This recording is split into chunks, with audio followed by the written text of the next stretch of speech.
this weekend I've just spent 8 hours with 8 millionaires, and I'm going to tell you the 8 main takeaways I got away from this. There's a lot of value in this, guys. This is like over 100 years combined experience, and I had the opportunity to talk to a few guys and talk through a few problems that I was having in my mind, and I noticed there were a lot of patterns. And one of the guys I talked to were 40 million, richest guy I've ever met. And I had an hour-long conversation with him, and I really took away some stuff, and that's what I'm going to share with you in this video. So, number one, huge failures are completely normal, and if you haven't had one yet, you're too early in the process. So the guy that was worth 40 mil, I was telling him about the time I lost everything and went back to zero, and his reaction was, oh, just the first time. He said he had gone to zero multiple times, and it took him to 31 to be a millionaire. And then from 31 to 34, that's when it went from being a millionaire to 40 M's. So just insane. And look, when you're in business and you spend a lot of time on your own, and you're from a small town, you're not meeting other entrepreneurs, you forget that failure is normal. And when you go through some failures, you can think you just fucked up too much.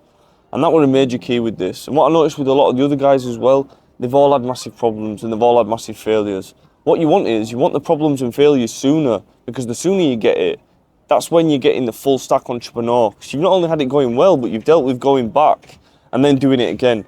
So that is what really gives you the knowledge and the ability to actually bounce back and make you more of an authority to be able to be listened to. Now, number two, again, to add on this point, it makes you a higher level expert the more failures that you have gone through. And this is just a bigger key, man. Like, people would rather take advice from somebody who's done something, lost it all and got it back again. You've got to be that full stack entrepreneur where you've experienced everything. So if you have taken a big loss, good, you're on the right path. You speak to millionaires, they've all been through that. So that's a sign that you're actually on the right path, not that you're doing something wrong. Now, number three, at a certain level, it changes from being a hustler to fixing your mind and the way that you look at problems.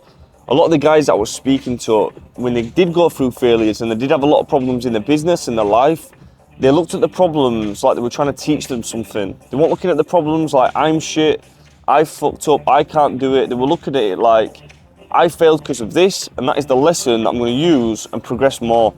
And that is the major key that I found with every single person I met. There were a few things that one or two guys just said, but every single person looked at problems in a different way. They didn't complain about problems, they didn't let problems control their lives, but they actually took honest control and learn from the problems and learn from the mistakes. And that is what's going to change you from progressing or not progressing. Now, number four, if someone has done what you're trying to do, no matter your situation, pay to be around them or get around them. Sometimes you can't pay, but if you can make it happen and you can get around the right people, it can be massive. Because if you've got a group of friends and they're all entrepreneurs, or a group of people that are entrepreneurs that you've just met, well, if you're all hashing out problems and you're all giving personal experience, you've got 5 working on one thing rather than you on your own.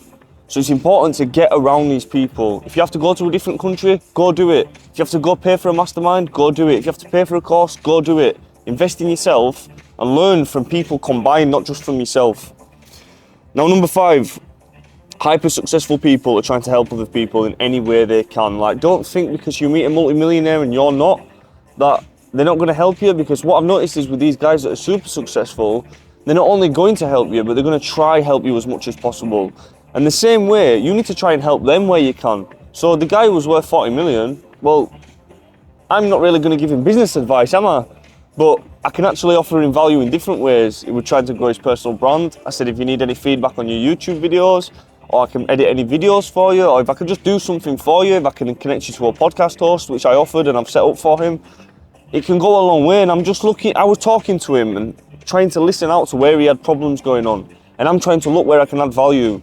I'm not just trying to take information from him, but I'm looking what I can do for him. And no matter what scenario and situation that you're in, you can offer something. Sometimes it's just feedback, but feedback for an entrepreneur is what they need. They want feedback, they want criticism. And if you can be the guy to offer that, you don't have to be rich to do that, right? So it's always about offering. It's the rule of reciprocity. You give and then you get back. Number 6, this is about insecurities, right? So I met a multimillionaire, I met a female dating coach, I met a male dating coach. The female dating coach had a lot of etiquette, the way she carried herself, very smart, very classy. The male dating coach, we were killing it with the girls on cold approaching. I went on a night out with him. We went and pulled these girls from Kazakhstan, didn't even speak English, but we still got it going. Limo, shout out my boy Limo.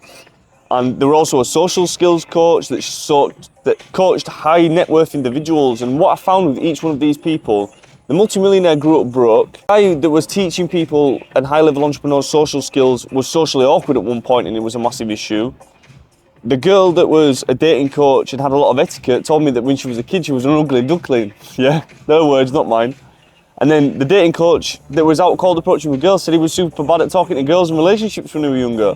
So the point with that is, the worse that you are at something and the further back that you are, the more opportunity it is to actually take that pain and use it as a fire to actually not only get better, but hyper progress in that.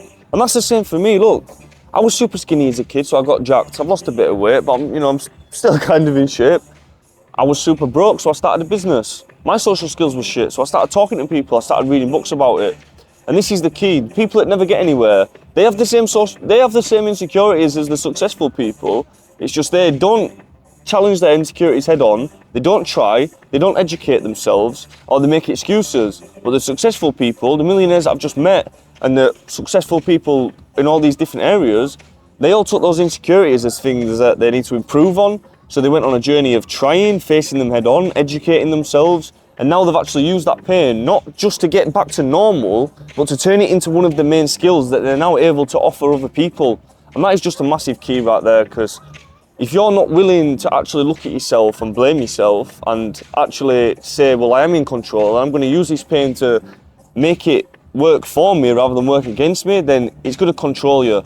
So it's either control the pain or let the pain get controlled by you. So if you're broke right now, you're skinny right now, your social skills are bad right now, you don't have no friends right now, well, good. Because you're in a position to know the pain and get out of that area. Because if everything was just okay and you grew up with money and you had good kind of okay social skills and you had a kind of okay group of friends, you can't get the desire from anywhere. So it's the pain that is where you get the desire from. And this is what I found with all the successful people that I've met. They've all built it out of pain. They've built the desire out of pain. So the worse that you are and the further back you are, the better it is for you. And it's hard to imagine at the time, but it is true. Now, number 7, you need to get out of your hometown. Like I asked a few entrepreneurs, I'm like, how many people are you friends with from your hometown? And they said none. They said absolutely none. And it's not because they're bad people or they dislike them, but the fact is they didn't have the same ambitions, and it gets to a point when people start getting jealous, people can't keep up with you, people can't really add value, and their job is to add value to everyone in their relationship, and they want that back. So if they can't get that, and they can't add value into their lives, the relationship doesn't really work. And look, you do need to get out of your hometown. Like I'm only visiting Dubai, right? I do not live here. My lifestyle does not look like this, even though you're watching this on video. I'll be totally honest, I'm from the UK. But look, I'm getting out of my hometown, right? I'm leaving. I got an office, so I couldn't really leave for a few years because I was in a lease and I was running a business there. But now I'm focused on really getting out of my hometown, and it's really important because the type of people that you're meeting, guys, if any of you are still thinking people aren't making money online, leave your hometown, go to an entrepreneur city like Dubai. People are making real money. I've met people this week doing 15k a month, 50k a month, 300k a month, 500k a month, guy worth 40 million. People are making money, and people also have freedom.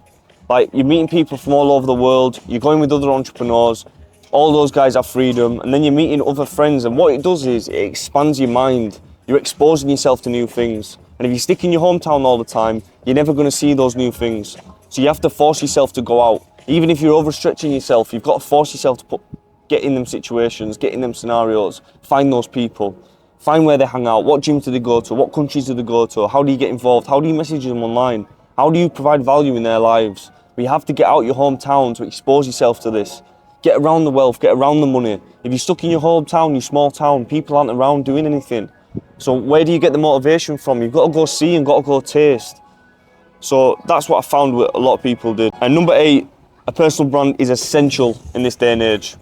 Absolutely essential. Look, I'm new to a personal brand, but I've been in business many years, yeah, and I'll tell you from experience, you're better off growing a personal brand alongside.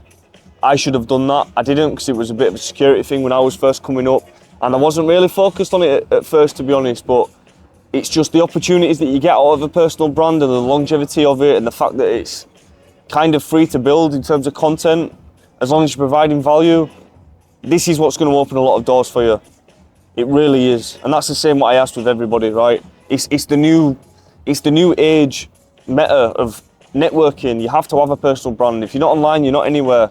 So if there's one thing you can do, no matter what part of the journey you're on, start documenting it. Personal brand. Don't try and be someone else. Be authentic, be real.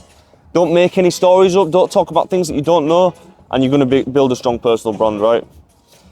Now, finally, this is a little extra one. Number 9, nobody gives a fuck about your problem, yeah?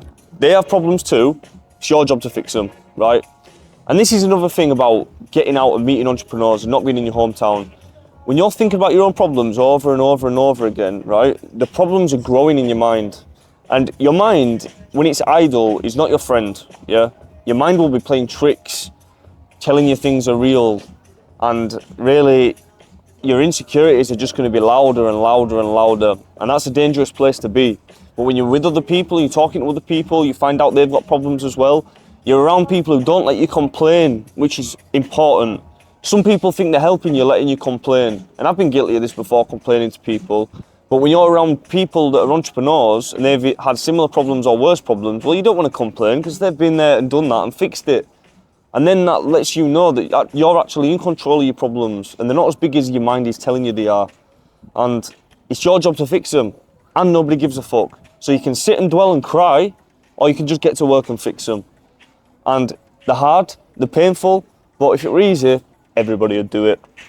Hope you found some value in that. Look, that information right there, if you really take notes of those points and really take them in, some of the guys I met this weekend, unbelievable. I want to shout out everyone I did meet this weekend. It really opened my mind to a new level. And, you know, one piece of advice, get out there, meet other entrepreneurs, figure it out, message them online, see where you can add value, offer them value, even just send them a message and say, well, nice to meet you, I like this about the conversation.